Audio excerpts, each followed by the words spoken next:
I periodically go through these 3 to 4 day tension headache benders, due mostly to a trifecta of eye strain, lack of sleep, not meeting my own hydration quota on any given day.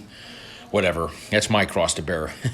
I can typically trudge through these spats with aplomb and mention it here only for the sake of context because I was smack dab in the middle of one of these things when I walked my beloved Great Western Prairie.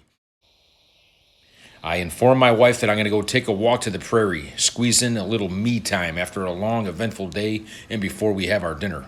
This is just what I need to soothe my soul and eradicate the tension. So as I approach the footpath on the western edge of the prairie, an explosion of colors welcome me in. New England aster is a vivid pop of purple among linear fountains of yellow provided by several solidago species. The spent blooms of purple coneflower are a stark black contrast amongst the wide spectrum of greens provided by the various stems, stalks, and leaves. A patchwork quilt indeed. The giant scabrous leaves of prairie dock have become an almost indescribable color, akin to iron oxide, with a beautiful, transformative pattern throughout.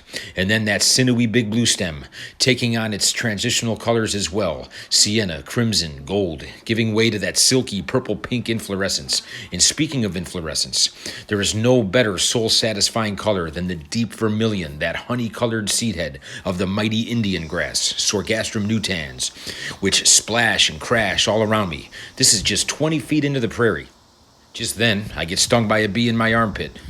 Oh well, I have a raging headache. I might as well have the bee sting to match. Moving on. Have you ever taken several minutes to hug switchgrass? No, seriously, it's incredible. It's soothing and calming, running your hands and arms through, kind of gathering and ungathering the wispy inflorescence, even getting your whole face right in there. It truly works wonders for the senses, and it's a decent, if not temporary, cure for a dull 3-day-old headache. After my switchgrass stroking, I decide to channel my inner Woody Guthrie or any other turn-of-the-century, salt-of-the-earth hobo, and I take up a long stem of that aforementioned switchgrass. I put it in my mouth as I walk the rest of the way. Wow, I was not expecting that uncanny taste of vanilla and honey, those faint notes. However, it is toxic. This is awesome, but I guess I better get back home because I've been taking a lot of pictures along the way. As I walk back, I hear the sounds of ground squirrels and other small mammals darting for cover from this achy, bee-stung human.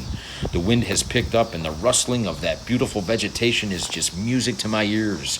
The grasses are dancing in the wind and it's absolutely gorgeous.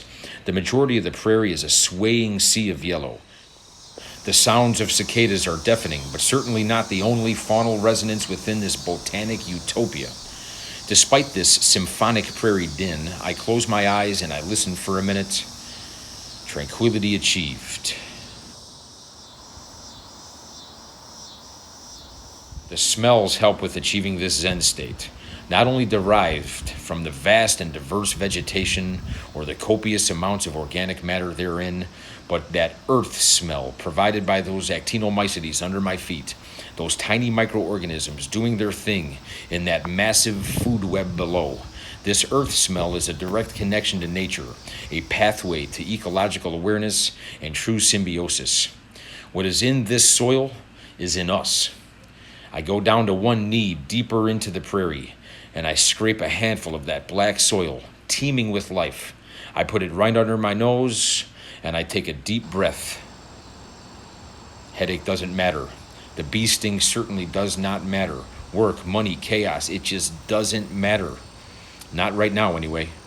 Right now, right here, just me standing among native flora with this handful of soil and a bee sting and a headache, switchgrass in my mouth, immersed within a yellow tapestry, engulfed by this floristic Eden.